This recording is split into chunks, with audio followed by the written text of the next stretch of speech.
చదువు. నేను మోషేకు తోడై ఉండినట్లు నీకును తోడై ఉందునని ఇశ్రాయేలు ప్రజలందరూ ఎరుగునట్లు నేడు వారి కన్నుల ఎదుట నిన్ను గొప్ప చెయ్య మొదలు పెట్టెదను. ఇక చాలు. దేవుడు ఈ సంవత్సరం మనకిచ్చిన ఈ వాగ్దానం చదువుకోవటానికి కాదు, చూసుకోవటానికి కాదు, చెప్పుకోవటానికి కాదు, మన జీవితంలో మనం అనుభవించటానికి దేవుడు ఒక వాగ్దానాన్ని మన ముందుకు పెట్టాడు. ఈ వాగ్దానం ఎలా అనుభవించగలుగుతామో గత రాత్రి కూడా కొన్ని విషయాలు చెప్పా, గత వారాల్లో కూడా కొన్ని విషయాలు చెప్పా. ఈ వాగ్దానం మన జీవితంలో సంపూర్ణంగా మనం అనుభవించాలి. మనము దేవుని చేత గొప్ప చేయబడాలి. ఎవరి ఎదుట ఏ వ్యక్తులైతే నిన్ను నిందించారో, ఏ వ్యక్తులైతే నిన్ను హేళన చేశారో, ఏ వ్యక్తులైతే నీ జీవితాన్ని దూషించారో, ఏ వ్యక్తులైతే నిన్ను చూసి నవ్వారో, ఆ ప్రజలు కనులు చూసేటట్లుగా నా దేవుడు నిన్ను గొప్ప చేస్తాడో మొదలు పెట్టాడట. దేవుడు మనల్ని గొప్ప చేయాలని అనుకుంటున్నాడు. యెహోషువను దేవుడు గొప్ప చేశాడు. గత వారంలో చెప్పా ఎలా గొప్ప చేశాడంటే, యెహోషువ ముందు దేవుడుండి నడిపించాడు. అది శుక్రవారం పూట చెప్పాను.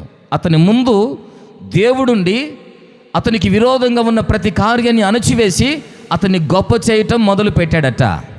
అయితే ఈ పూట చెప్తాను ఎలా గొప్ప చేశాడు. చదవండి. 1వ అధ్యాయం, యెహోషువ గ్రంథం 1వ అధ్యాయం 5వ వాక్యం.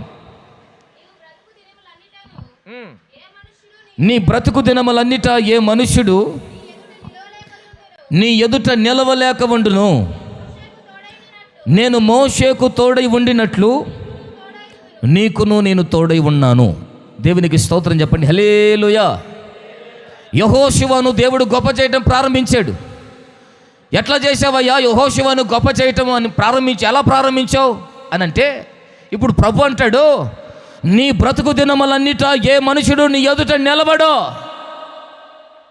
నీ బ్రతుకు దినములన్నిట ఏ సమస్య నీ ఎదుట నిలబడదో, నీ బ్రతుకు దినములన్నిట నీకు విరోధంగా రూపించబడిన ఏ ఆయుధము వర్ధిల్లదో. హల్లెలూయా. అలా వర్ధిల్లకుండా చేస్తూ నిన్ను గొప్ప చేయటం నేను మొదలు పెట్టాను. ఈ సంవత్సరం కూడా నా దేవుడు నిన్ను ఎలా గొప్ప చేస్తాడో తెలుసా? నీ బ్రతుకు దినములన్నిట, నీవు జీవించు సంవత్సరములన్నిట, నీవు ఉంటున్న ప్రాంతంలో, నువ్వు సంచరిస్తున్నటువంటి ప్రజల మధ్యలో నీకు విరోధంగా ఏది నిలబడకుండా దానిని నా దేవుడు తొలగించి నిన్ను గొప్ప చేయ మొదలు పెట్టాడు. హల్లెలూయా.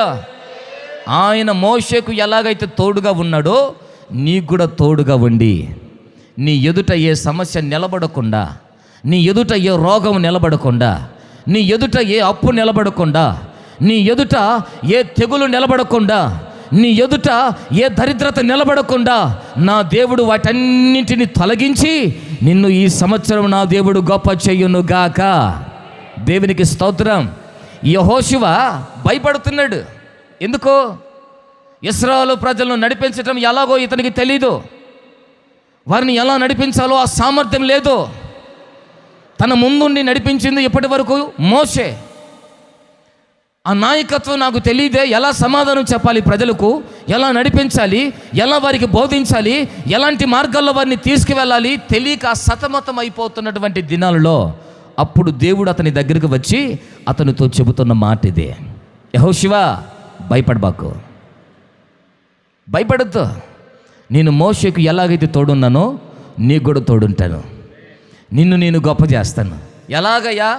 నా ముందు ఇదిగో ఈ సమస్య ఉంది కదా, నా ముందు ఇదిగో ఈ పరిస్థితులు ఉన్నాయి కదా, నా ముందు ఇదిగో ఈ భయంకరమైనటువంటి కీడుంది కదా అని అంటే ఆయన అంటాడు, నీ ముందు ఏదైతే ఉందో అది నీ ఎదుట నిలబడకుండా చేస్తా. దేవునికి స్తోత్రం. ఇప్పటి వరకు ఒకవేళ మీ ముందు ఏమున్నాయి? రోగాలు ఉన్నాయేమో, నీ ఎదుట అప్పు సమస్యలు ఉన్నాయేమో, నీ ఎదుట రకరకాల శోధనలు ఉన్నాయేమో, ఇప్పటి వరకు నీ ఎదుట రకరకాల కీడు పొంచి ఉందేమో. అయితే నా ప్రభు వాగ్దానం చేస్తున్నాడు, నీ బ్రతుకు దినములన్నిట, ఒక్క సంవత్సరం కాదు, ఒక్క నెల కాదు, ఒక్క రోజు కాదు, నీవు బ్రతికే బ్రతుకు దినములన్నిట ఏ శత్రువు కూడా నీ ఎదుట నిలబడకూడదు, ఏ రోగము కూడా నీ ఎదుట నిలబడదు. ఎందుకనయ్యా అనంటే, నిన్ను నేను గొప్ప చేస్తాను కాబట్టి. మన ఎదుట దరిద్రం పోతే మనం గొప్పలమే కదా. మన ఎదుట ఉన్న కీడు తొలగిపోతే మనం గొప్పలమే కదా. మన ఎదుట ఉన్నటువంటి సమస్యలు పోతే మనము గొప్ప చేయబడతాం కదా. అందుకే నా ప్రభు అంటాడు, నువ్వు గొప్ప చేయబడకుండా ఇంతకాలము నీ జీవితాన్ని హేళనగా అవమానానికి గురి చేసింది ఏంటంటే నీ ముందున్న సమస్య, నీ ఎదుట నిలిచి ఉన్న రోగం, నీ ఎదుట నిలిచి ఉన్న అప్పు, నీ ఎదుట నిలిచి ఉన్నదే ఇదిగో ఈ భయంకరమైన సమస్య. అందుకే మొట్టమొదటి నేనేం చేస్తానంటే నీ ఎదుట ఉన్నటువంటి దాన్ని నీ ఎదుట నిలబడకుండా నేను మొదట చేస్తా. అప్పుడు నుంచి మీరు గొప్ప చేయబడతారు.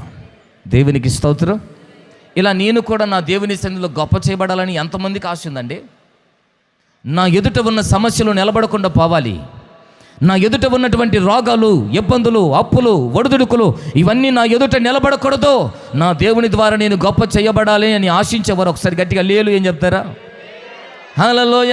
ఇప్పుడు అందరూ నా దేవుని చేత గొప్ప చేయబడాలని అందరూ కోరుకుంటున్నారు. అయితే నేను ఒక మాట చెప్తాను, ఎప్పుడు మనం గొప్ప చేయబడతాం? ఎప్పుడు మన ఎదుట ఏ సమస్య నిలబడకుండా మనల్ని చూసి పారిపోతుంది అని అంటే కొన్ని మాటలు చెప్తాను. యెహోషువ వలె మన జీవితాలు గిన కట్టుకోగలిగితే అప్పుడు మనల్ని కూడా దేవుడు గొప్ప చేయడం ప్రారంభిస్తాడు. దేవుడు చెప్పాడు యెహోషువకి, ఇదిగో నువ్వు ఇలా బ్రతుకు అని చెప్పాడట. అలా ఎప్పుడైతే బ్రతికాడో అప్పుడు దేవుడు వచ్చి అంటాడు, నేను నిన్ను ప్రజలందరి కనుల ఎదుట గొప్ప చేస్తాను. ఈరోజు దేవుని వాక్యం చెప్పినట్లుగా నువ్వు జీవించడం ఒక తీర్మానం చెయ్యి. ఇది చూసిన దేవుడు నిన్ను గొప్ప చేయడం ప్రారంభిస్తాడు. ఏం చెయ్యాలి? ఇంతకితను ఏం చేశాడు? అసలు ఆయన ఏం చెప్పాడు? చదవండి ఆ మాట. యెహోషువ గ్రంథం 1వ అధ్యాయం 7వ వాక్యం. అయితే నీవు నిబ్బరము కలిగి జాగ్రత్త పడి బహుధైర్యముగా ఉండి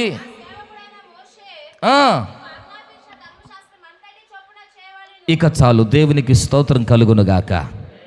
హల్లెలూయా. ఇప్పుడు దేవుడు 3 మాటలు చెప్పాడు ఇక్కడ. అయితే అంటే అర్థం ఏంటి? నువ్వు గొప్ప చేయబడాలని కోరుకుంటున్నావు, నీ ఎదుట ఏ సమస్య నిలబడకూడదని కోరుకుంటున్నావు. అలా జరగాలి అంటే మరి ఏం చేయాలి? ఇక్కడ చెప్పాడు, నిబ్బరంగా నువ్వు బ్రతకటం నేర్చుకోవాలి. రెండవదిగా జాగ్రత్తగా జీవించడం నువ్వు నేర్చుకోవాలి. మూడవదిగా ఉట్టి ధైర్యం కాదు, బహుధైర్యంగా నువ్వు జీవించడం నేర్చుకోవాలి. ఎప్పుడైతే ఈ 3 అనుభవాలతో నీ జీవితాన్ని కట్టుకుంటావో ఆ రోజు నుంచి నీ ఎదుట ఏ సమస్య నిలబడదో, ఆ రోజు నుంచి నీ ఎదుట ఏ రోగం నిలబడదో, ఆ రోజు నుంచి ఏ శత్రువు నీ ఎదుట నిలబడ్డో నువ్వు అడుగు పెడితే నా దేవుని చేత నువ్వు గొప్ప చేయబడుతూనేవంటావు. ఆమేన్. ఇంతకు ఏంటి నిబ్బరంగా జీవించడం అంటే ఏంటి? ఏమండి నా మాట అర్థమవుతుందా? నిబ్బరంగా ఉండటం అంటే ఏంటి? నీ జీవితంలో ఎదురవుతున్న ప్రతి పోరాటంలో, నీ జీవితంలో ఎదురవుతున్న ప్రతి శోధనలో, నీ జీవితంలో ఎదురవుతున్నటువంటి ప్రతి సమస్యలలో నీవు సమ్మసిల్లిపోక, భయపడక, బెదిరిపోక దేవుని సన్నిధిలో నిబ్బరంగా నీవు నిలబడటం నువ్వు నేర్చుకోగలిగితే నీ నిబ్బరత్వం ముందు ఏ శత్రువు నిలబడ్డో. దేవునికి స్తోత్రం. హల్లెలూయా. ఈ రోజున చాలామంది ఏమనుకుంటారంటే నిబ్బరంగా ఉండమని పళ్ళు బిగబెట్టి ఉంటారు, కానీ ఆ నిబ్బరం ఉండట్లా. కానీ నిబ్బరం ఎప్పుడు వస్తుంది? నా మాటలు అర్థమవుతున్నాయా? నిబ్బరం అనేది ఎప్పుడు వస్తుంది? నిబ్బరంగా ఉండాలనుకుంటాం, భయపడకుండా, జడియకుండా, బెదరకుండా, ధైర్యంగా నిబ్బరంగా ఉందాం అనుకుంటాం. కానీ చాలాసార్లు నిబ్బరత్వాన్ని కోల్పోతుంటాం, భయపడిపోతుంటాం. ఎందుకని మనకు నిబ్బరం లేదు? మరి నిబ్బరంగా బ్రతకాలంటే మనం ఏం చెయ్యాలి అని అంటే, ఈ గుండెకు, ఈ ప్రాణానికి నువ్వు ఒకటి నేర్పించగలిగితే ఈ ప్రాణం ఎప్పటికీ భయపడదట. హల్లెలూయా. ఏమి నేర్పించాలి? బైబిల్ గ్రంథంలో దావీదు ఒక కీర్తన రాస్తా అంటాడు. ఏమనో తెలుసా? నా ప్రాణమా యెహోవాను సన్నిధించుము, నా అంతరంగమందున్న సమస్తమా ఆయన పరిశుద్ధ నామాన్ని సన్నిధించుము, నా ప్రాణమా యెహోవాను సన్నిధించుము. ఇలా అతను చెప్పుకుంటూ ఉన్నాడట. ఇప్పుడు మొత్తానికి దావీదు తన ప్రాణంతో చెప్పుకుంటూ ఉన్నాడు. మనిషితో చెబితే ఎవరితైనా వింటాడు, కానీ తన ప్రాణానితో, తన అంతరంగంతో చెప్పుకుంటున్నాడు. నా ప్రాణమా యెహోవాను సన్నిధించు, నా అంతరంగమందున సమస్తమా ఆయన మర్చిపోవాకు. ఎందుకని చెప్పుకుంటున్నాడు అని అంటే, ఈ ప్రాణానికి నేర్పిస్తున్నాడు. ఏమనో తెలుసా? ఈ ప్రాణానికి నా దేవుని, మీ దేవుని స్తుతించడం నేర్పిస్తే ఎన్ని సమస్యలు వచ్చినా, ఎన్ని పోరాటాలు వచ్చినా, ఎన్ని ఇరుకులు ఇబ్బందులు వచ్చినా ఈ ప్రాణము బెదిరిపోకుండా ధైర్యంగా దేవుని సన్నిధిలో నిలబడి ఉంటుంది. దేవునికి స్తోత్రం, హల్లెలూయా. ఈ రోజున ఈ గుండెకు నువ్వు నేర్పించాల్సింది ఏమిటంటే ఆరాధన. ఏమి నేర్పియాలి? ఆశించడం కాదు నేర్పియాల్సింది ఈ గుండెకు, దేవుణ్ణి ఆరాధించడం నేర్పించాలి, దేవుని మీద ఆనుకునేది నేర్పించాలి. ఎప్పుడైతే ఇలాంటి అనుభవాలు నీ ప్రాణానికి, నీ గుండెకు నేర్పిస్తావో, నీ ఎదుట పెను ప్రమాదాలు జరుగుతూ ఉన్నా నీ ప్రాణము నిబ్బరంగా అయిన సన్నిధిలో నడిపించబడుతూనే ఉంటదే. దేవునికి స్తోత్రం, హల్లెలూయా. ఒక భక్తుడు ఉన్నాడు, ప్రపంచ కుబేరుడు. ఎవరు?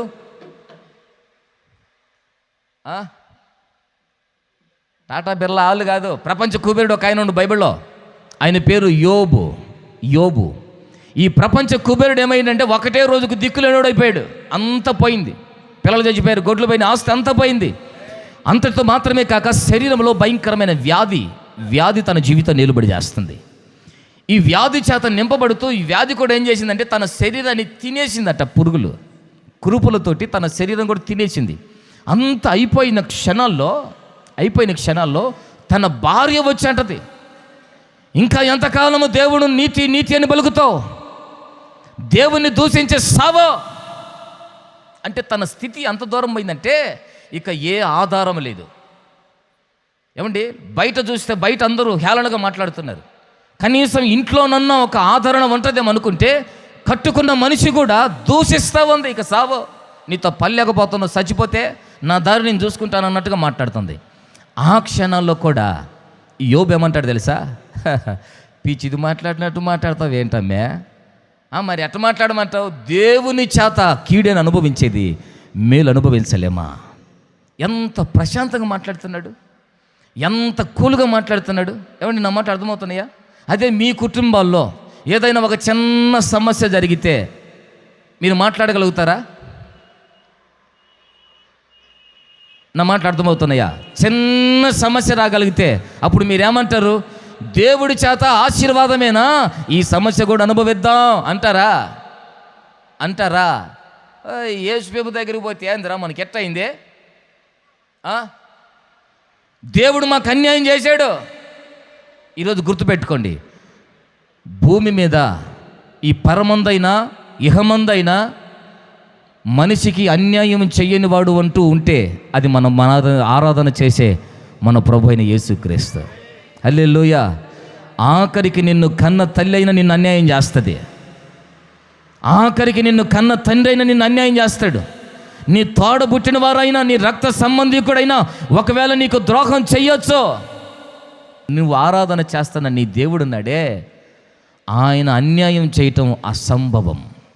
బైబిల్లో రాసింది, ఆయన అన్యాయం చేయటం అసంభవం. అనవసరంగా మనమే కొన్నిసార్లు మన చేతులారా మనం చేసుకొని, మనము చేసిన దానికి ప్రతిఫలం మనం అనుభవిస్తూ అనవసరంగా దేవుని మీద వేస్తుంటాం. ఇప్పుడు ఆయన సన్నిధిలో బ్రతుకుతున్న నీవు ఆయన చేత నువ్వు గొప్ప చేయబడాలే, కానీ ఘనహీనమైన స్థితికి నువ్వు దిగజారకూడదు. ఘనహీనమైన స్థితికి దిగజారేది కూడా మనల్ని మనం చేసుకునేది, ఆయన చేసేది కూడా కాదు. మళ్ళా నీ జీవితంలో నీకు ఎదురు లేకుండా దేవుని సన్నిధిలో నువ్వు గొప్ప చేయబడాలంటే నీ జీవితంలో నువ్వు మొట్టమొదటిగా నీ జీవితంలో చేయవలసిన పని ఏమిటంటే నువ్వు ఆయన సన్నిధిలో నిబ్బరంగా ఉండటం నువ్వు నేర్చుకోవాలి. ఏం చేయాలి? నిబ్బరం. ఏ నిబ్బరం? ఓ పక్క అంతా పోతావన్నా మరలా నా దేవుడు నాకున్నాడు. ఏమిటి? బైబిల్లో ఈ మాటలు ఉన్నాయి. కావాలంటే 19వ అధ్యాయం చదవండి, యోబు గ్రంథం 26-27 వాక్యాలు. నేను మరలా దేవుని చూస్తాను, నా మట్టుకు నేనే చూస్తాను, మరి ఎవ్వరూ కాదు, నేనే కనులారా ఆయన్ను చూస్తాను. దేవునికి స్తోత్రం.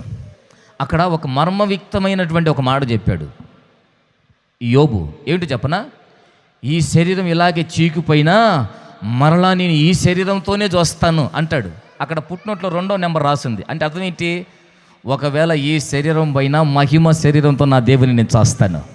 హల్లెలూయా. ఒకవేళ ఈ శరీరం, ఈ జీవితం ఇక్కడ ముగించబడ్డా మహిమ దేవంతో, మహిమ కలిగిన జీవితంతో నా ప్రభుని నేను చూస్తా. ఈ నిబ్బరం ఉందండి యోబుకి. ఎంత నిబ్బరం చూడండి. తన శరీరం ఒక పక్క కుళ్ళిపోతా ఉన్నా, ఊడిపోతా ఉన్నా, తన జీవితంలో ఈ శరీరం పోయినా పర్వాలేదు, నేను నా దేవుణ్ణి మరలా చూస్తాను. ఎంత నిబ్బరం అంటే దాని అర్థం ఏంటి? ప్రాణం పెట్టడానికైనా ధైర్యంగా ఉన్నాడు. హల్లెలూయా. ప్రాణం పోతా ఉన్నా, పోనీ రా ప్రాణం, మరలా నిన్ను అడిగిపోతా. ఏమండి అడిగిపోతా?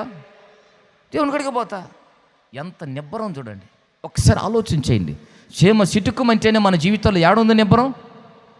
చిన్న శోధన వచ్చిందంటే ఎక్కడుంది మన జీవితంలో నిబ్బరం? ఈ నిబ్బరం నీ జీవితంలో రావాలనంటే నీ గుండెకు నువ్వు నేర్పించాల్సింది ఆరాధన. ఏమిటి? నీ ప్రాణానికి నువ్వు నేర్పించాల్సింది ఏంటంటే ఆరాధన. ఆశించడం కాదు. ఏమిటి? ఆశించినంత కాలం నువ్వు నిబ్బరంగా బ్రతకలేవు.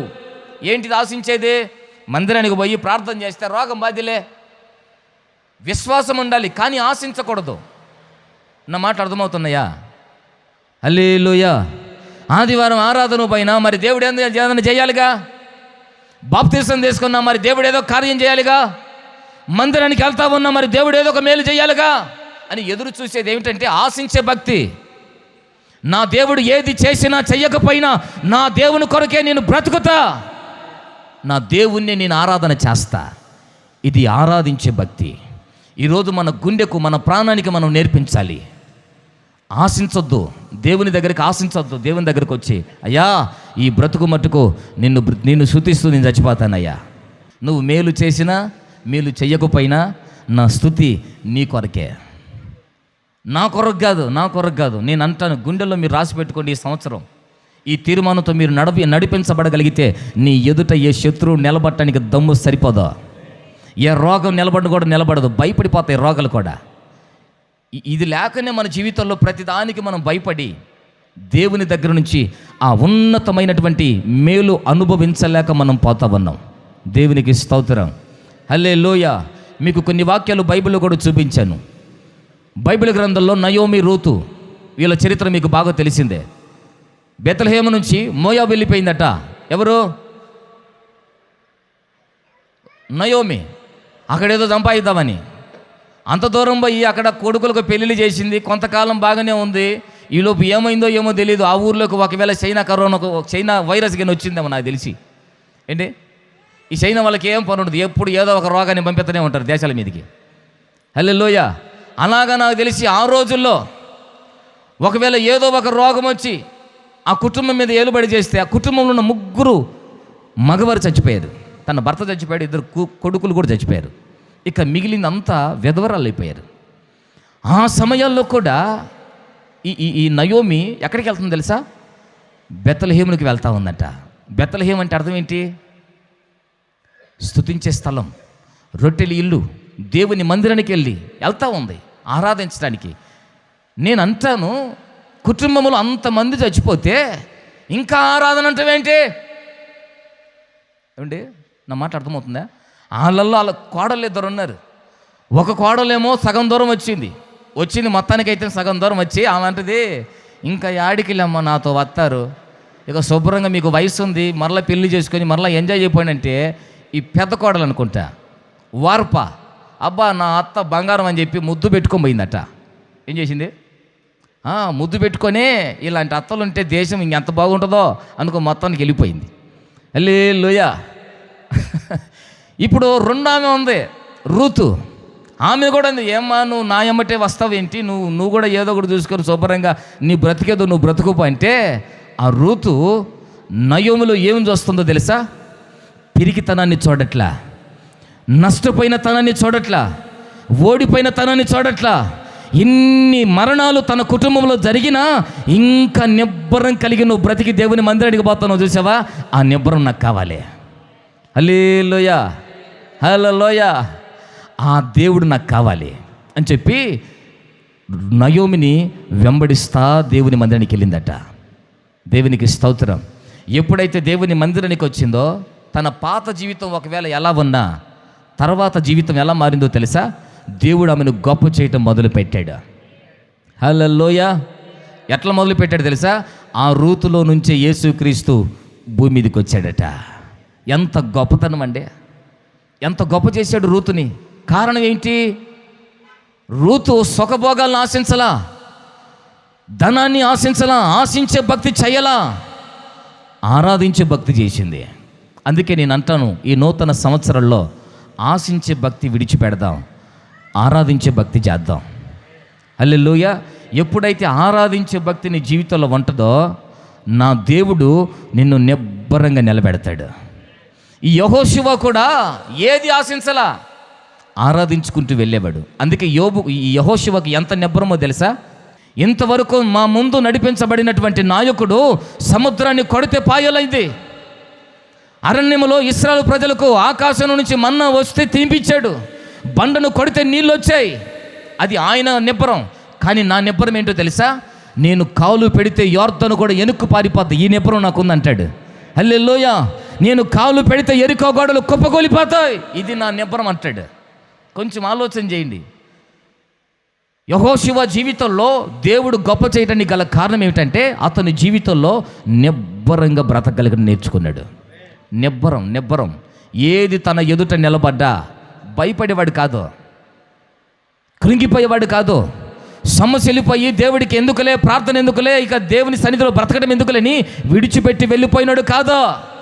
మోషేకి అచ్చుబాటు వచ్చింది కానీ దేవుడు యెహోషువనైనా నాకు అచ్చుబాటు రాలనలా. జీవము కలిగిన దేవుడు ప్రతి మనిషిని ఆశీర్వదించటకు శక్తి కలిగినవాడు ఆయన. దేవునికి స్తోత్రం. ఈ కడవరి దినాల్లో నీ ఎదుట ఏ సమస్య నిలబడకుండా నిన్ను చూసి పారిపోవాలంటే నువ్వు ప్రతి విషయంలో నిబ్బరంగా బ్రతకడం నువ్వు నేర్చుకోవాలి. నువ్వు ఈ నిబ్బరం నీకు ఎప్పుడు వస్తుందంటే ఆశించే భక్తి మానేసి ఆరాధించే భక్తి చెయ్యి. నా దేవుడు నేను గొప్పని చేస్తాడు. దీనికి రెండవదిగా ఏమిటంటే జాగ్రత్త పడాలట. ఏం చేయాలి? జాగ్రత్త తెలుసా మీ అందరికీ? ఏమిటి తెలుసా? ఇప్పుడు ఎవరైనా మీకు డబ్బులు కానీ ఇస్తే ఎట్లా చేస్తారు వాటిని? అంటే జాగ్రత్తగా అంటే అర్థం ఏంటి?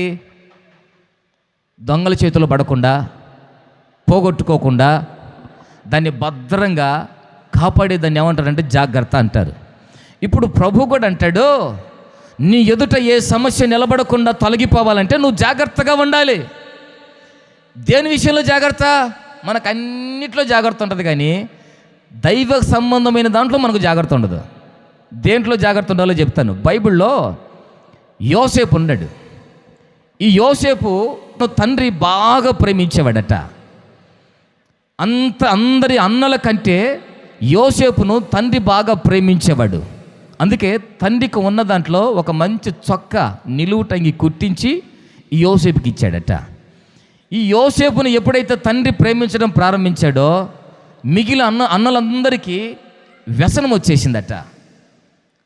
వచ్చేసింది. ఈ యోసేపు ఏం చేస్తాడో తెలుసా? తన తండ్రి దగ్గరే ఉండి తండ్రి ఏమైతే చెబుతున్నాడో వాటిని జాగ్రత్తగా మనసులో పెట్టుకుంటున్నాడట. 39వ అధ్యాయం 9వ వాక్యం, ఆదికాండం. రెండవదిగా జాగ్రత్తగా ఉండాలి. దేంట్లో జాగ్రత్త అంటే యోసేపు జాగ్రత్తగా ఉన్నాడు. ఎలాగా? తండ్రి యోసేపుకు ఏ మాట అయితే చెబుతూ ఉన్నాడో ఆ మాటను జాగ్రత్తగా తన మనసులో పెట్టుకున్నాడట. మనసులో పెట్టుకుని జీవించేవాడు. ఇలా జీవిస్తూ ఉన్న సమయంలో తన అన్నలు ఇతన్ని చూసి హేళన చేసి అతని మీద పగ ద్వేషాలు పెంచుకొని అతన్ని గోతులు వేశారు, చంపాలని చూశారు, మరలా పైకి తీసుకారు, మిద్యానీయుల చేతికి అమ్మేశారు. అతను వెళ్ళి ఆ మిద్యాను చేతిలో ఉన్నప్పుడు అతన్ని ఫరో కొనుక్కున్నాడు. ఏమండి, అన్ని చరిత్ర మీకు తెలిసిన విషయాలే. ఫరో ఏం చేశాడంటే ఆ కొనుక్కొని తన ఇంట్లో నడిపించబడుతూ ఉన్నప్పుడు ప్రజలందరినీ చూస్తున్నాడు, ఈ యోసేపుని గమనిస్తున్నాడు. అందరి ఆలోచనలు వేరుగా ఉన్నాయి. ఈ యోసేపు ఆలోచన వేరుగా ఉంది, అందరి ప్రవర్తన వేరుగా ఉంది, ఇతని ప్రవర్తన వేరుగా ఉంది. ఇతని ప్రవర్తన విధి విధానాలన్నీ చూసి ఈ ఫరో ఏం చేశాడంటే ఆ యోసేపును తన ఇంటి మీద అధికారిగా నియమించేశాడట. ఇంటి మీద ఎవరిని పెడతామని పెట్టం. ప్రవర్తన, ఆలోచన, తన జీవిత విధానం కరెక్ట్గా కాపాడుకున్నాను పెడతాం. ఇప్పుడు యోసేపును కూడా ఫరో ఏం చేశాడంటే ఇతని మాట, ఇతని ప్రవర్తన, ఇతని చూపు, ఇతని అంతా చూసి చాలా పద్ధతి కలిగిన వాడు, ఇతన్ని నా ఇంటి మీద అధికారిగా నియమించేస్తే నా ఇల్లు క్షేమంగా ఉంటుంది అని చెప్పేసి ఇంటి మీద అధికారిగా నిలబెట్టాడట. ఎప్పుడైతే ఇంటి మీద అధికారిగా నిలబెట్టి అతను చక్కగా చేస్తూ ఉన్నాడో ఆ ఇంటి యజమానురాలు ఇతని మీద కొంచెం పనికిమాలమైన చూపు చూసింది, పనికిమాల ఆలోచన చేసి ఒక రోజున ఏం చేసిందంటే తలుపేసి ఇదిగో నువ్వు నాతో పాపం చేయాలనిందట. అప్పుడు అంటున్న మాట ఏమన్నా తెలుసా, అమ్మా నేను నా యజమానుడు ఈ ఇంటిని అంతటిని అప్పగించాడు కానీ నిన్ను మాత్రం నా చేతికి అప్పగించలా. చిన్నప్పటి నుంచి నా తండ్రి నాకు ఒక ఉపదేశం చెప్పాడు. ఏమన్నా తెలుసా, దేవుని మాట ప్రకారం మనం బ్రతకాలి, దేవుని కొరకు పవిత్రంగా మనం జీవించాలి, అక్రమైన దాన్ని మనం ముట్టుకోకూడదు, అక్రమమైన మార్గాల్లో మనం నడిపించబడకూడదు, వేరొకటిది మనం ఆశించకూడదు అని తండ్రి చిన్నప్పటి నుంచి చెబుతూ ఉంటే ఈ మాటలు ఏం చేశాడు తెలుసా, జాగ్రత్తగా తన హృదయంలో భద్రపరుచుకున్నాడు. హల్లెలూయా. ఇప్పుడు ఆ మాటల ప్రకారంగా అంటాడు తెలుసా, నా దేవునికి నేను ఈ పాపం చేసి అంత పాపం చేసి ఒడిగట్టుకోగలను నా దేవునికి అని అంటాడు. నా మాట అర్థమవుతుందా? అంటే ఈ రోజున మనం జాగ్రత్తగా బతకాలి. దేని విషయంలో బతకాలండి? జాగ్రత్తగా బ్రతికేవాడు ఏ శోధనలో పడడో, జాగ్రత్తగా బ్రతికేవాడు ఏ పాపంలో పడడో. అప్పుడప్పుడు కొంతమంది అంటుంటారు, నేను తాగకూడదు అనుకున్నాను అన్నయ్య, ఏం చేస్తావు? వాళ్ళు వచ్చి బలవంతం చేశారట. ఏం చేశారు? బలవంతం చేశారు. ఇప్పుడు ఇక్కడ ఎంత బలవంతమో తెలుసా, మామూలు బలవంతం కాదు. మరి ఇతను ఎందుకు తప్పించుకోకుండా ఉండొచ్చు కదా? ఏమండి, నా మాట అర్థమవుతుందా? నీకు జాగ్రత్త అనేది ఉంటే ఖచ్చితంగా నువ్వు పాపంలో పడకుండా నిన్ను నువ్వు కాపాడుకోగలుగుతావు. హల్లెలూయా. దేవుడు చెప్పిన మాటల విషయంలో నువ్వు జాగ్రత్త లేక లోకములో సంపాదించుకునే దాంట్లో, కూడబెట్టుకునే దాంట్లో, ఏమండి అన్నీ చేసే దాంట్లో నీకు జాగ్రత్త ఎక్కువ. కావాలంటే గుర్తుపెట్టుకోండి, ఇక్కడ దేవుని వాక్యము మీకు ప్రకటించబడుతుంది కదా, ఈ మాటలు నువ్వేం చేయాలో తెలుసా, జాగ్రత్తగా నీ హృదయంలో భద్రపరుచుకోవాలి. నీ డబ్బులు, నీ బంగారపు నగలు ఎంత జాగ్రత్త పెడతావో దేవుని సన్నిధిలో విన్న ఈ వాక్యాన్ని కూడా నువ్వు జాగ్రత్తగా నీ గుండెల్లో పెట్టుకో. డబ్బులు పెట్టే విషయంలో బహు జాగ్రత్తగా ఉంటాం. ఏమండి, ఆ బీరువాకు ఈ మధ్యకాలంలో ఎన్ని లాకర్లు వచ్చినాయో, బయటికి కనబడి ఒకటే లాకు, మళ్ళీ దాంట్లో లోకల్లో దానొక లాకు, ఆ నుంచి ఇంకొక లాకు, ఆ నుంచి ఇంకొక లాకు. ఓ అబ్బా, ఎన్ని లాకులో! ఎందుకురా ఇన్ని లాకులు అంటే జాగ్రత్త. ఏమిటి జాగ్రత్త? నీ జీవితంలో ఉండవలసిన జాగ్రత్త ఇదిగో, ఈ వాక్యానుసారంగా నువ్వు బ్రతకటమే జాగ్రత్త. ఈ వాక్యాన్ని నువ్వు జాగ్రత్తగా వినాలి. వింటే దేవుడు నిన్ను గొప్ప చేస్తాడు. కావాలంటే మీకు ఇంకొక మాట చూపించమంటావరా? ఉదాహరణగా ద్వితీయోపదేశకాండం 28వ అధ్యాయం 1వ వాక్యంలో రాస్తాడు, నీవు నీ దేవుడైన యెహోవా మాట శ్రద్ధగా విని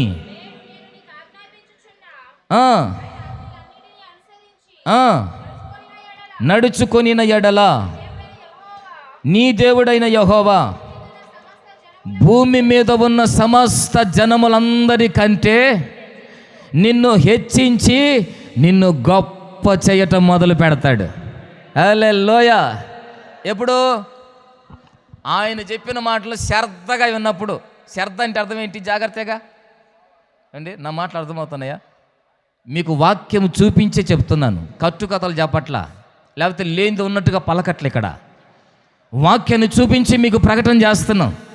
దేవుని మాట ప్రకారంగా నువ్వు శ్రద్ధగా జాగ్రత్తగా నువ్వు జీవించగలిగితే, ఈ మాటలు నీ గుండెల్లో పెట్టుకొని జాగ్రత్తగా నువ్వు జీవించగలిగితే, భూమి మీద ఉన్న మనుషులందరికంటే నా దేవుడు నిన్ను గొప్ప చేయటం మొదలు పెడతాడు. హల్లెలూయా అని చెప్పండి.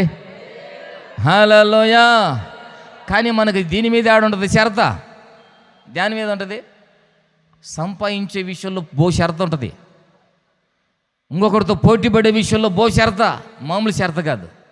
అంట్లు దోమటానికైతే బో శ్రద్ధగా పోయింది, మరి మందిరానికో పావచ్చులమ్మే యాడికి?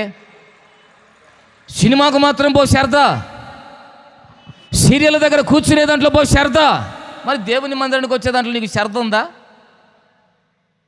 ఆలోచించేయండి, కొంచెం ఆలోచించేయండి. కడవరి దినాల్లో ఏది మన జీవితాన్ని పతనం చేసేది? ఏమండి? పెళ్ళిళ్ళకు పోవటం బో శ్రద్ధ, మరి మందిరానికి వెళ్ళాలి కదా అనే శ్రద్ధ నీకుందా?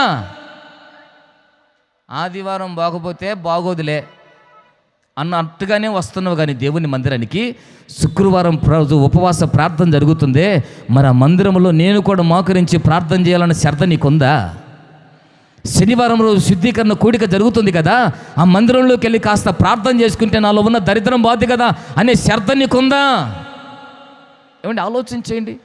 దేంట్లో ఉంది నీ శ్రద్ధ? దేంట్లో ఉందండి? లోక సంబంధమైన పనికిమాలిన దాంట్లో శ్రద్ధ. ఇలా అంటున్నానని ఏమనుకోబాకండి. దేని కొరకు మనం ప్రయాసపడుతున్నాం? దేని కొరకు మన జీవితం? ఎందుకొరకు మనం ఈ భూమి మీద బ్రతుకుతూ ఉన్నాం? ఆలోచించి.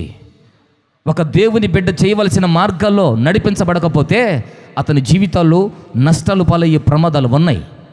దేవుని చేత నువ్వు దీవించబడాలి, దేవుని చేత నువ్వు గొప్ప చేయబడాలి. నీ ఎదుట ఉన్న ప్రతి రోగము, సమస్య, ఒడిదుడుకులన్నీ తొలగిపోవాలి. అలా ఎప్పుడు తొలగిపోతాయి అంటే నువ్వు దేవుని వాక్యాన్ని శ్రద్ధగా నువ్వు విన్నప్పుడు. ఎప్పుడు? దేవుని మాట శ్రద్ధగా విన్నప్పుడు. ఆదాము ఎలా ఉన్నాడంటే ఏదెను తోటలో రారాజుగా బ్రతికాడు.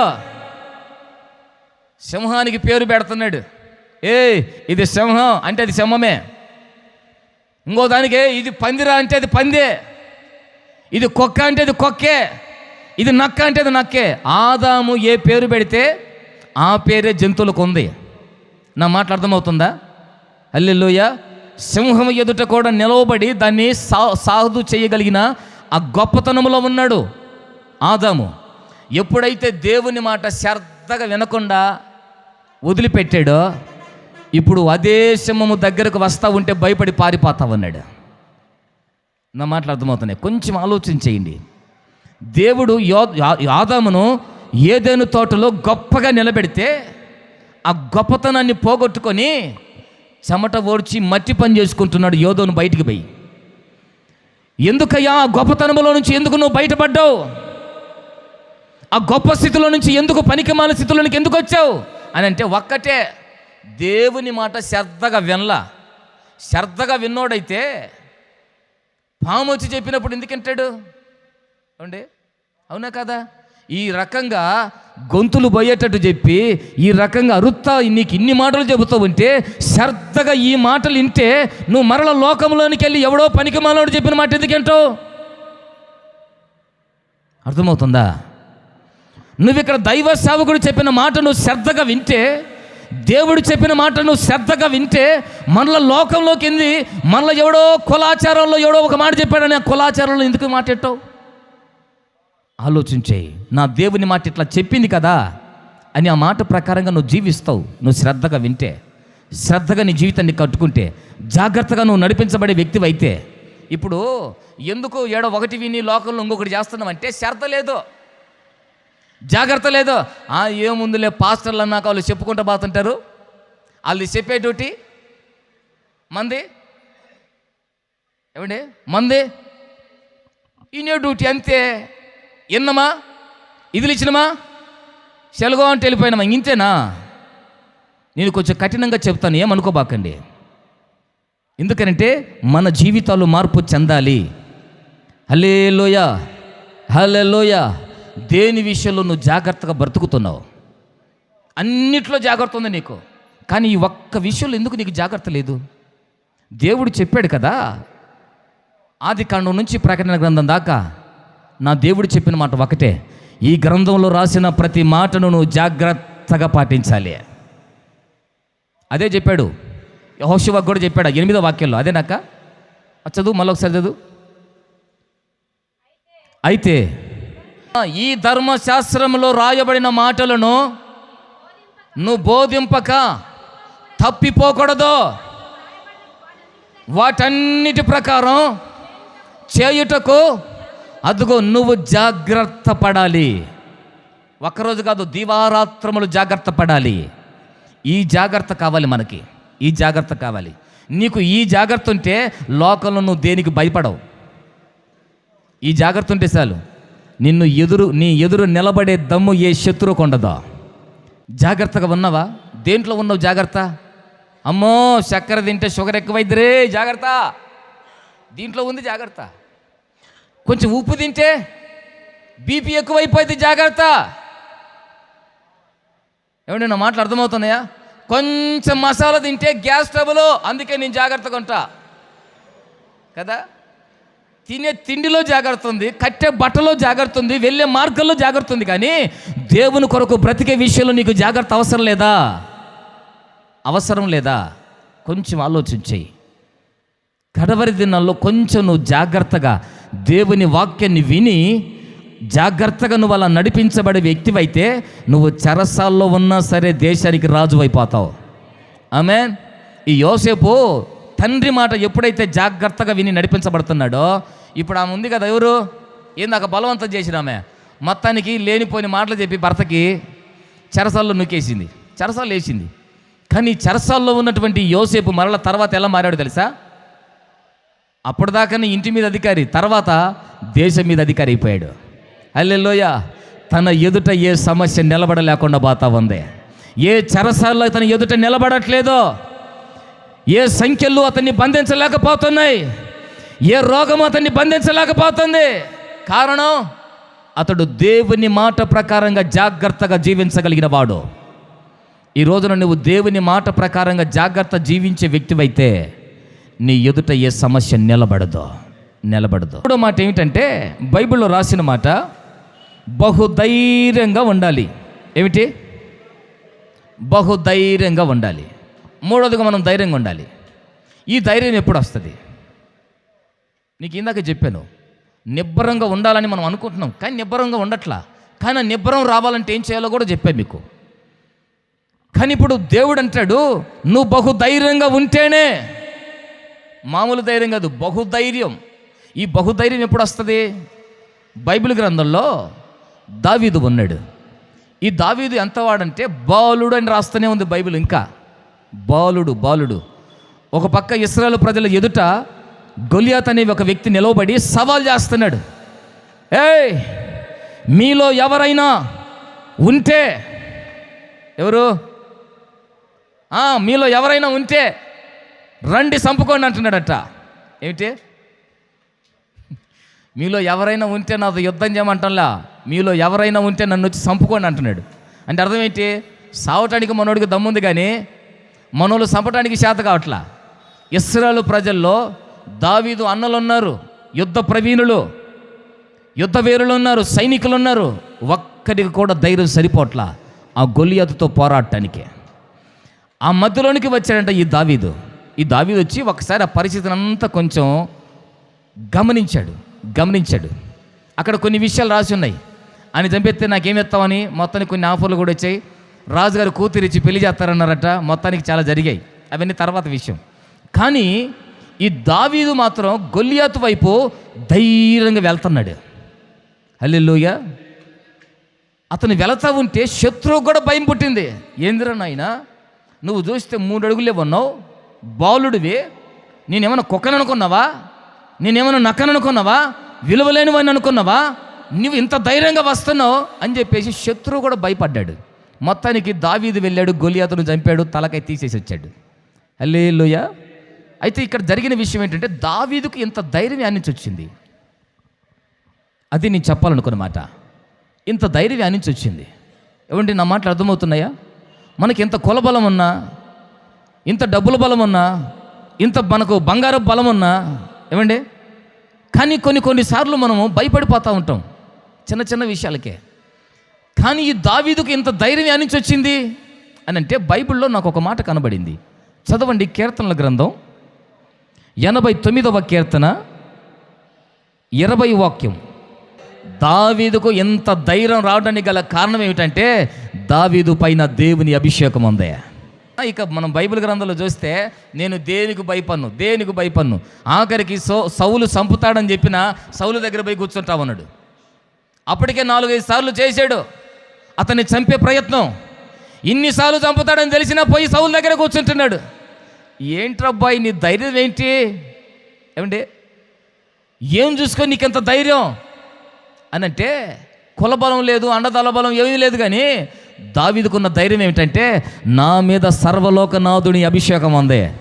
హల్లెలూయా. దేవుడు అభిషేకము నొందినవాడు ధైర్యంగా ఉంటాడు. దేనికి భయపడ్డు? ప్రతి చిన్న సమస్యకు భయపడ్డు. నా మాటలు అర్థమవుతున్నాయా? ఈ రోజున మీరు ఎందుకు భయపడుతున్నారు?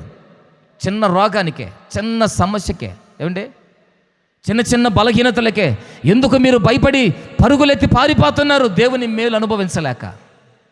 ధైర్యంగా ఉండగలుగుతున్నారా? ధైర్యంగా దేవుని సన్నిధికి రాగలుగుతున్నారా? ధైర్యంగా దేవుని కొరకు బ్రతకగలుగుతున్నారా? ధైర్యంగా దేవుని నియమాల ప్రకారంగా జీవించగలుగుతున్నారా? ఏమండి, జీవించగలుగుతున్నారా? కొంచెం ఆలోచించేయండి. ఈరోజు నీకు ధైర్యం ఉందా? ధైర్యం. నేను అంటాను, దేవుని అభిషేకం పొందిన వాడికి కొలదండ అండదండాలు లేకపోయినా దేవుని అభిషేకం ఉన్నోడు ధైర్యంగా ఉంటాడు, ఎవడు లేకపోయినా పర్లేదని. దేవుని అభిషేకం లేకపోతేనే భయపడుతుంటాడు ప్రతి దానికే. మనుషుల మీద ఆధారపడుతుంటాడు, కులం మీద ఆధారపడుతుంటారు ఈరోజు చాలామంది. ఈ మధ్యకాలంలో మనకు తెలిసిన అక్క ఉన్నారు, ఒకప్పుడు మన మందిరానికి వచ్చేది. వాళ్ళ తండ్రి గారు చనిపోయారు. వాళ్ళు పాపం చాలా పేదోళ్ళు. ఆయనకు మగపిల్లలు లేరు, 2 ఆడపిల్లలు. అయితే ఈమె పెద్దమ్మ కన్న కొడుకును చూసుకున్నట్టుగా చూసుకుంది ఆ తల్లి వాళ్ళ తండ్రిని. కానీ ఈ రోజుల్లో సాధారణంగా కడుపును పుట్టిన కొడుకులే చూసుకోలేరు. ఆ తల్లి వాళ్ళ తండ్రిని చిన్న పిల్లను చూసుకున్నట్టుగా చూసుకుంది. ఎందుకంటే నాకు తెలుసు ఆ పరిస్థితులన్నీ. చాలా బాగా చూసుకుంది. ఇంతవరకు నాకు అలాంటి వాళ్ళు కనబల్లా. అంత బాగా చూసుకొని మొత్తానికి ఆయన కాలం ముగించబడింది. ఆయన చనిపోయాడు, బాప్తీసం తీసుకున్నాడు. అప్పటిదాకా ఏ కులస్తులు కానీ దగ్గరకు వచ్చి బాగున్నవా అన్న పరిస్థితులు లేవు. ఇప్పుడు ఆయన చనిపోయిన తర్వాత ప్రార్థన చేసి ప్రార్థన పూర్వకంగా భూస్థాపన చేద్దామని అంటే కులం వాళ్ళందరూ వచ్చారట. ఏమంటారు తెలుసా? ఇప్పుడు మా మాట వినకుండా నువ్వు గినట్టు చేసినామనుకో, మీ దినాలు మేము చెయ్యం, మీ పెళ్ళిళ్ళకి రాము, మీకు అది చెయ్యం, మీకు ఇది చేయమంటున్నారట. పాపం ఆమె భయపడిపోయి ఏం చేసింది తెలుసా? సరేలేని పాస్టర్ల గారిలో కొంచెం పక్కన పెట్టి ఆ కులంలో చూసావా, భయపడిన తర్వాత చేసేదేముంది? కులమంతా ఒక పక్కన ఉంది, ఈమంతా ఒక పక్కన ఉంది. పాపం భయం వేసింది. ఈ భయపడి సరేలేని కులం వాళ్ళకి చెప్పేసిందంట, సరే అట్లే చేయండి అని. ఇప్పుడు ఆ దుర్మార్గులు ఏమన్నా ప్రేమతో చేస్తున్నారంటే వాళ్ళు అంటారట, రేపు మేము దినం చేస్తాం, మాకేమెత్తావు? ఎందుకంటే వీళ్ళకి మగపిల్లలు లేరు కదా, 2 ఆడపిల్లలు. ఇప్పుడు వాళ్ళు అంటారు, మేము ఈ వ్యక్తిని భూస్థాపన చేస్తాం, అతని ఆస్తి అంతా మాకే రావాలి. దుర్మార్గులారా, కొంచెం ఆలోచన చేయండి. కులబలం ఎలా ఉంటుందో తెలుసా? ఇలాగే ఉంటుంది. నేను అందుకే అంటాను, ఏ కులాన్ని నువ్వు నమ్ముకోవద్దు. హల్లెలూయ. ఏ బంధువులు అనబడుతున్నా రాబంధువులను కూడా నువ్వు నమ్ముకోవద్దు. రాబంధువులను ఎందుకు అన్నానంటే, పాపం ఆయన చనిపోయిన పరిస్థితుల్లో ఉంటే ఇప్పుడు వీళ్ళ ఆలోచన ఏంటి? ఈయనను భూస్థాపన చేస్తే ఆయన ఆస్తి అంతా మనకే వస్తుంది. ఇప్పుడు ఈయనకు దినంగిన చేస్తే ఇంకొక ₹1,00,000 మాకు ఉంగరం పెట్టాలి. కడుపుకు అన్నం తిన్నోడు ఎవడైనా ఇలా మాట్లాడతాడా? నా మాటలు అర్థం చేసుకోండి. నేను ఇలాగే మాట్లాడతా.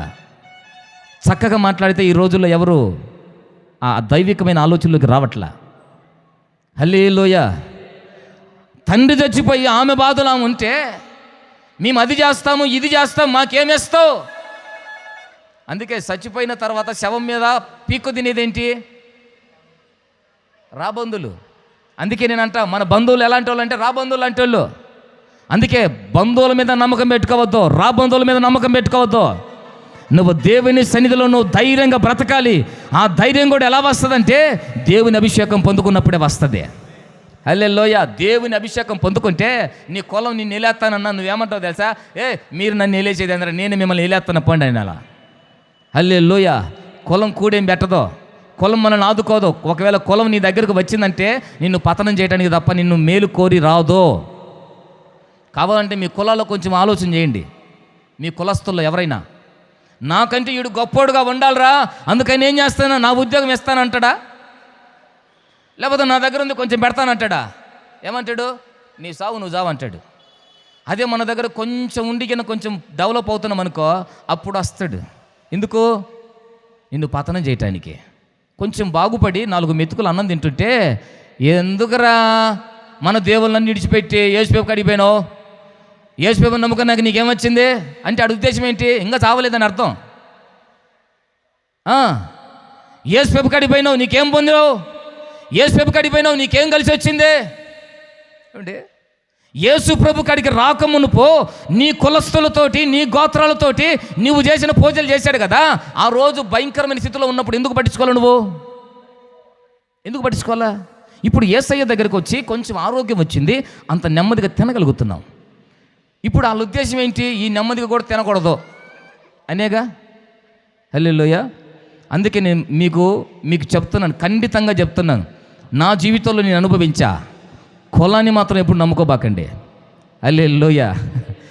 దేవుని నమ్ముకోండి, దేవుని నమ్ముకోండి, దేవుని మీద మీరు ఆధారపడండి, దేవుని అభిషేకంతో మీరు నింపబడండి, దేవుని కొరకు మీరు ధైర్యంగా మీరు నిలబడండి. నా దేవుడు మీకు బహు ధైర్యాన్ని ఇచ్చి ప్రతి సమస్యల ఎదుట మిమ్మల్ని గొప్ప చేయుటకు నా దేవుడు సమర్థుడు. హల్లెలూయ. అర్థమవుతుందా? కులాన్ని చూసి మనం కొంచెం ధైర్యంగా ఉన్నామంటే తర్వాత సమస్య ప్రతికూలంగా మారగానే వాడు వెళ్ళిపోతాడు, మళ్ళీ మనం ఒంటరిలం అయిపోతాం. కానీ దేవుని నమ్ముకొని అభిషేకం పొందుకో, ఆ అభిషేకం నువ్వు సచ్చేదాకపోదు. హల్లెలూయ. చచ్చిపోయినా కూడా విడిచిపెట్టదు. కావాలంటే మీరు బైబిల్లో చూడండి, చచ్చిపోయినా కూడా విడిచిపెట్టదు, నీ ఎముకల్లోనే ఉంటుందంట అభిషేకం. ఎందుకో తెలుసా? ఒక రోజున యేసయ్య వచ్చినప్పుడు ఒక మహిమ కలిగిన దేహంగా నిన్ను తయారు చేసి ఆయన రాజ్యానికి తీసుకెళ్ళాలి. దేవునికి స్తోత్రం. నీ కొలపోడు ఎవడు నిన్ను తీసుకెళ్ళడో, దేవుని అభిషేకం నిన్ను తీసుకెళ్తుంది పరలోకం.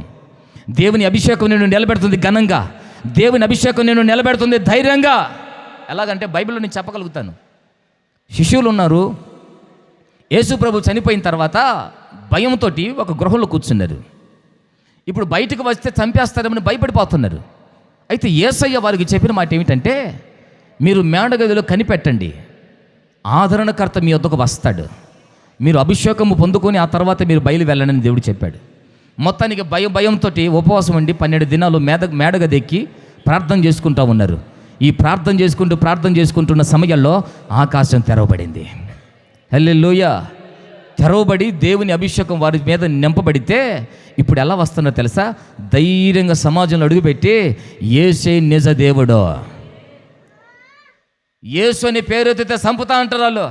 నువ్వు సంపుతే సంపుకారబ్బాయే, యేసే నిజ దేవుడు అంటున్నారు.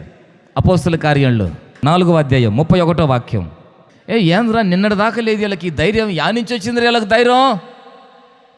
ఈ ధైర్యము మనుషులు ఇచ్చేది కాదు, కులము అండగా నిలబడితే వచ్చింది కాదు, మనుషులు సపోర్టుగా నిలబడితే వచ్చింది కాదు. ఇది జీవము గల దేవుని ఆత్మచేత పొందుకున్న ధైర్యం. హల్లెలూయ.